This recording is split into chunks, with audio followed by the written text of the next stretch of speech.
Miami Heat Nation, what is going on? So, in today's video, we have a few topics that we are going to go over. First, we're going to talk about should the Miami Heat make a big splash move at the trade deadline? And also, we're going to talk about Mario Chalmers on wanting to coach with the Miami Heat. Now, before we do start today's video, if you guys enjoy Miami Heat content, we do upload every single day. Our goal this year is to upload for 365 days, and I couldn't do it without you guys. So I just want to say I appreciate y'all, love y'all, and let's get back in today's video. So Mario Chalmers on a future coaching role, he says, "Oh, definitely. That's what I want to do. I want on every level, so I know a little of what it takes to win." I told Coach Spo the other day when it comes to in-game adjustments, I feel like I'm pretty good at that, and I can bring a lot to the coaching staff. Now I'm completely fine with bringing Mario Chalmers to the staff. I do feel like we need younger faces, even though Mario Chalmers is a little older, but we need to reinvent this offense, right? We have a lot of offensive good players right now. We have Norman Powell, Tyler Hero, Bam Adebayo. Like, we need to have an explosive offense, and I just feel like with Spo, he's so old school. He wants to play the small ball, and that just doesn't work no more. And so bringing a player like Mario Chalmers, who won championships, like he said, at every single level, I definitely think it could help the players, and I definitely think it can help out the staff. If we have another year of bad staff, well, bad coaching again, we definitely got to replace a lot of people because this is unacceptable. But let me know in the comment sections, what do you guys think? Do you think Mario Chalmers should join the Miami Heat coaching staff?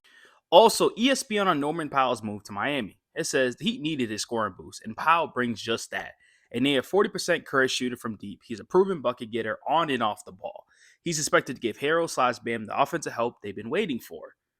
Now, I totally agree with this, but it goes back into the coaching staff, right? What if the coaching staff goes out there once again and plays the same offense that we did last year? It's not going to be very well, right? We got to make it easier for Norman Powell to have a good season with us, right? He could be a great scorer in the Clipper system, but comes to Miami and struggle. Remember, everything's about coaching. If coaching puts you in the right position, you will be successful. I'm a coach myself, so trust me, I know how it works. Now, the reason why I asked, should the Miami Heat make a big splash this trade deadline, there's always going to be a good player available. There's always a star player on the move. Now, I know necessarily the Miami Heat typically don't make big moves at the trade deadline. They always make like small moves, marginal moves, or, they go to the buyout market to add a player like that. And I understand we may not need that big splash right now, but you got to think about it, guys. How open the Eastern Conference is. There's a reason why they traded for Norman Powell. And I understand it was a free trade. Like, we didn't give up much. So they said, you know what, let's bring him in.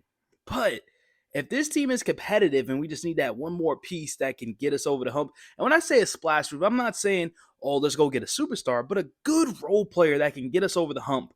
Because role players help you win championships. And so if those role players are available, you definitely go after them. You know what I mean? Like 3-and-D wing, because we lost one in Haywood Highsmith.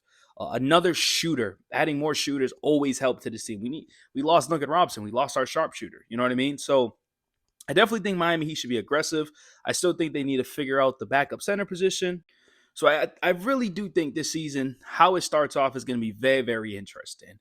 If we start off slow, they may not be as aggressive. But if we start off fast and we start, winning a lot of games, I honestly think they will be aggressive at the trade deadline. Now, lastly, I do want to talk about this because I find this hilarious. We all know the Miami Heat salary dumped Haywood Highsmith, and now we're getting some news that he's expected to be traded to a contender by the trade deadline.